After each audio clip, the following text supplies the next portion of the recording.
যখন হিসাব দেওয়ার পালা আসবে, আমি যখন হিসাবের জন্য আমার মালিকের সামনে, আমার মালিক যদি আমাকে জিজ্ঞেস করেন, এরে হাসান জামিল, তোকে তো এই চোখের নিয়ামতটা দিছিলাম, তুই তো ভোগও করছস, এখন আযাবটা একটু বাড়ায়া দে, আমি কি তোকে তো এই জবানের নিয়ামত দিছিলাম, তুই তো ভোগও করছস, এখন আযাবটা একটু বাড়ায়া দে, তো আমি কি জবাব দেব?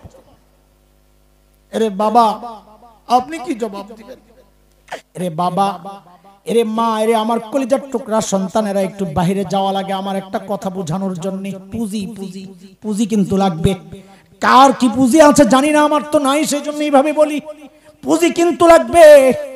পুঁজির একটা ছোট্ট গল্প ফাঁকে শোনায়া তারপরে আগাই। গত বছরের গল্প, গত বছরের।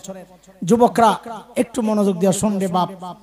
আমার মাদ্রাসার এক শিক্ষক একদিন আমার অফিসেই আমারে বলতেছে, ভাই আপনার একটা ভিডিও দেখায় আসেন। ওনার মোবাইলে কোন এক আরব দেশের এক টেলিভিশনের একটা প্রোগ্রাম, একটা সাক্ষাৎকার প্রোগ্রাম। একজন একটা বাচ্চা সাক্ষাৎকার নিচ্ছে, বাচ্চাটার বয়স বড় জোর 13-14 হবে। বাচ্চাটা অন্ধ, অন্ধ মানে চোখ ভিতরে ঢুকা গর্ত আর কি, লেফটানো আরবিতে বলে মাকফুফুল আইন, চোখ ভিতরে গর্তের মতো ঢুকা। তো উপস্থাপক বাচ্চাটাকে জিজ্ঞেস করছে, আচ্ছা তোমার যে চোখের নিয়ামতটা নাই, তুমি কি আল্লাহর কাছে এই নিয়ামতটা ফেরত চাও? বাচ্চাটা ভাবলেশীন জবাব দিয়ে দিল যে না, আমি এই নিয়ামত ফেরত চাই না। আমি তো অবাক হয়ে গেছি, আরে বলে কি, এটা বোকা নাকি? এমন নিয়ামত ফেরত চায় না, এটা বোকা। বুঝলাম, আরে বয়স কম তো, ম্যাচুরিটি আসে নাই, বুঝে না এই নিয়ামত কত দামি নিয়ামত।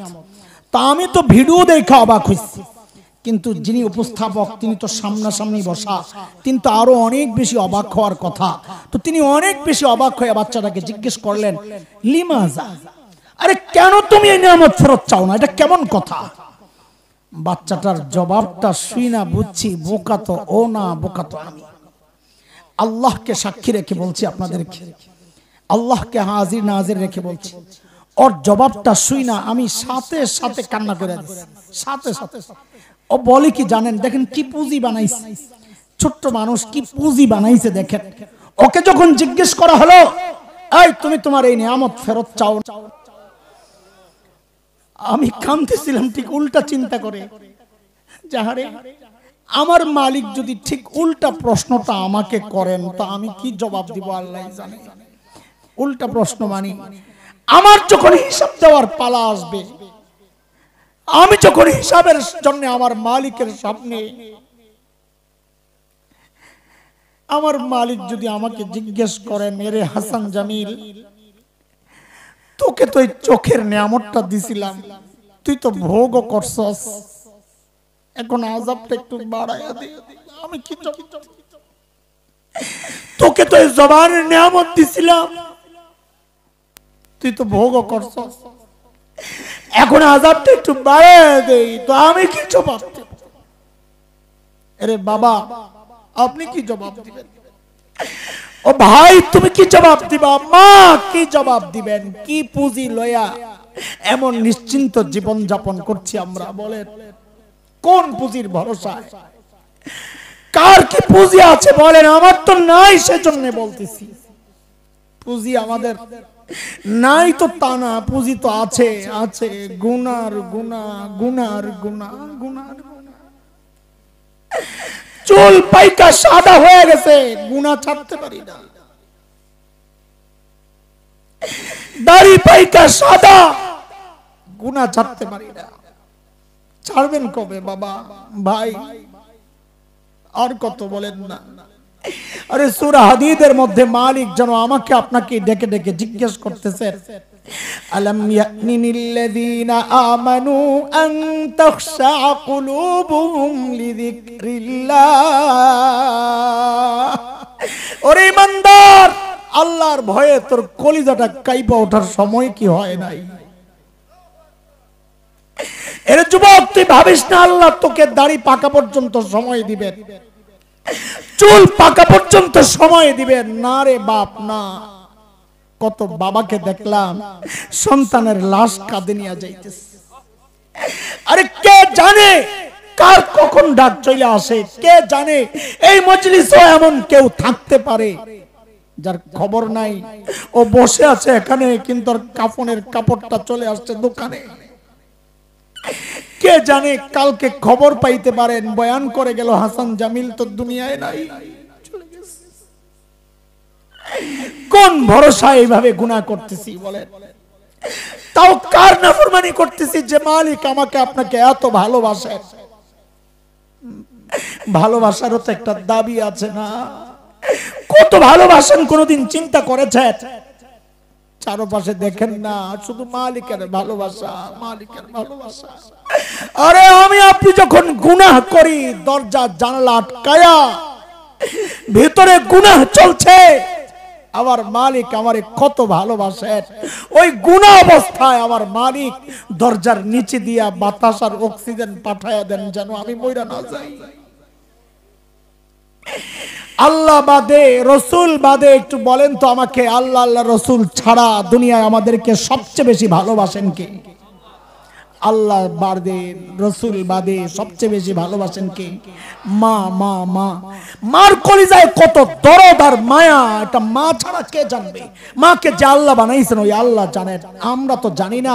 তবে কোরআন হাদিস পড়ে পড়ে মাসআলা থেকে কিছুটা অনুমান করতে পারি। যেমন একটা মাসআলা তো এমন, কোন সন্তান যদি বাবা মার আগে মারা যায়, হইতে পারে কিনা? এটা কথা বলেন, হইতে পারে কিনা? কোন সন্তান যদি বাবা মার আগে মারা যায় তো মাসআলা কি? বাবা তো সন্তানের লাশের পেছনে পেছনে যেতে পারেন, বাবা তো সন্তানের কবরেও নামতে পারেন। বলে কেন? বাবার কলিজায় কি মায়া রহমত দয়া নাই? বলে আছে। বাবাও চিৎকার করে করে কানবেন, কিন্তু বাবাকে আল্লাহ ওই শক্তি দিয়েছেন, বাবা সন্তানকে দাফন কইরা উপরে ওঠার মতো চিৎকার করবেন, কিন্তু উপরে ওঠার মতো ক্ষমতা রাখেন। কিন্তু কোন মায়ের জন্য সন্তানের লাশের পেছনে যাওয়া চলবে না, সন্তানের কবরে নামা চলবে না। কেন? দুনিয়ায় এমন কোন পাগলনি নাই যে নিজের সন্তানকে দাফন করার জন্য কবরে নাইমা সন্তানকে দাফন কইরা নিজের সুস্থ অবস্থায় উপরে উঠবে, এমন কোন পাগলনি নাই। সন্তানকে দাফন কইরা নিজে শুয়ে যাবে। ওরে দোস্ত, একটু জিজ্ঞেস করতে চাই, মার কলিজায় যে এত মায়া, এত মায়া, এত মায়া কেন? মা আমার চোখ বানাইছেন সেই জন্য। কথা বলে, মা আমার কান বানাইছেন সেই জন্য, মা আমার জবান বানাইছেন সেই জন্য। কি বানাইছেন বলেন? বলেন মা কি বানাইছেন? বলেন মা কি বানাইছেন? কই রাখছেন সেটা আমি জিজ্ঞেস করি নাই। মা আমার কি বানাইছেন সেটা বলেন। কিছুই বানান নাই, কিছুই বানান নাই। অল্প কয়েকদিন পেটে ধারণ করেছেন ভাড়াটিয়ার মতো, হওয়ার পরে লালন করেছেন। তাতেই মার কলিজায় এত মায়া, কিচ্ছু বানান নাই। তাতেই মার কলিজায় এত মায়া, এত মায়া, এত মায়া। তাইলে যে আল্লাহ আমার চোখ বানাইছেন ওই আল্লাহর কত মায়া, যে আল্লাহ আমার হাত পাও বানাইছেন ওই আল্লাহর কত মায়া, যে আল্লাহ আমাকে এত এত নিয়ামত দিয়া বাঁচায় রাখছেন ওই মালিকের কত মায়া। ওই মায়ার মালিক সারাক্ষণ আমাকে নিয়ামত দিচ্ছেন, দিচ্ছেন, দিচ্ছেন, আর আমি বিনিময়ে সারাক্ষণ তার নাফরমানি করেই যাচ্ছি, করেই যাচ্ছি, করেই যাচ্ছি। আর কতদিন? বলে বাবা একটু থামেন না, হয়েছে তো এবার একটু থামেন না। কম তো করি নাই, বয়সে গুনাহ তো কম করা হয় নাই, এবার একটু থামেন না, একটু বুঝি বানান না। এরে যুবক, আমার কথাগুলো যদি তোদের হৃদয়ে টাচ না করে, নাও করতে পারে, আমি গুনাহগার। আমি বলি কি এর চেয়ে ভালো করে বুঝানোর ক্ষমতা আমার নাই। আমি বলি কি শোন, তোরা আমার সামনে আয়, আমার সামনে আয়, তোদের পাওগুলা মেলে দে। আমি ওই পাওগুলা জড়াইয়া ধইরা সারা রাত বসে বসে কান্না করি, তাও তোরা গুনাহ ছেড়ে দে, গুনাহ ছেড়ে দে বাবা, গুনাহ ছেড়ে দে মা, গুনাহ ছেড়ে দে, গুনাহ ছেড়ে দে।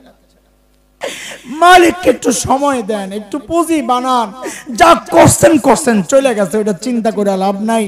নিরাশ হয়েন না, নিরাশ হয়েন না। এমন একজন মালিক আছেন আমাদের। কেমন মালিক বলে, আরে অপরাধ করলে মাও তো খুঁজে শাস্তি দেওয়ার জন্য, অপরাধ করলে বাবাও তো খুঁজে শাস্তি দেওয়ার জন্য। দুনিয়ায় সবাই অপরাধী খুঁজে শাস্তি দেওয়ার জন্য। আমার আপনার এমন একজন মালিক আছেন যিনি অপরাধী খোঁজেন মাফ করার জন্য। শেষ রাতে এসে ডাকতে থাকেন, আলা মিন মুস্তাগফিরিন ফাগফিরাল্লাহ। এই কে কে গুনাহ করছস, আমি আসি তো, আমি গফফার আসছি তোরে মাফ করার জন্য। মাফ চা, আমি মাফ করে দিব। তুই চা না, আমি মাফ করে দিব। আরে টাইম দিয়া রাখছেন আমারে মৃত্যু পর্যন্ত। আমি গুনাহ করছি, টাইম দিয়া রাখছেন, সুযোগ দিয়া রাখছেন মৃত্যু পর্যন্ত, যে মরার আগে একবার হইলো মাফ চাই আনে, সমস্যা নাই, আমি ছেড়ে দেব তোরে, যা। এমন মালিক পায়া গুনাহ নিয়ে কেন ঘুরবো বলেন? চেহারায় ময়লা লাগলে সাথে সাথে ধুয়ে ফেলি, কাপড়ে ময়লা লাগলে সাথে সাথে ধুয়ে ফেলি। কলপটা ময়লা হইতে হইতে কালা হয়ে শেষ। এটাকে ধোয়ার জন্য এক ফোঁটা চোখের পানি দরকার মাত্র। সাবানও লাগে না, ডলাও দেওয়া লাগে না, এক ফোঁটা চোখের পানি দরকার। জাহান্নামের আগুনকে নিভানোর জন্য এক ফোঁটা চোখের পানি দরকার। এই জন্য আমাদের মুরব্বীরা অনেকে বলেন, এই শুনো শুনো, চোখের পানি টিস্যু দিয়া মুইচা ফালায়া দিও না, রুমাল দিয়া মুইচা ফালায়া দিও না। কই ফালাও এই পানি? এটারে ছড়াইয়া দাও, ছড়াইয়া দাও, ছড়াইয়া দাও, ছড়াইয়া দাও। আর আল্লাহরে বলো, আল্লাহ তোমার ভয় আসছে পানি, ও আল্লাহ যেখানে যেখানে লাগছে জাহান্নামের আগুনে পোড়ায়ও না।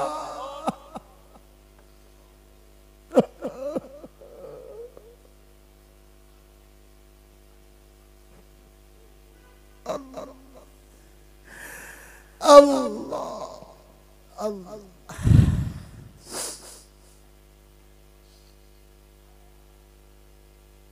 লা হাওলা ওয়ালা কুওয়াতা ইল্লা বিল্লাহ, লা হাওলা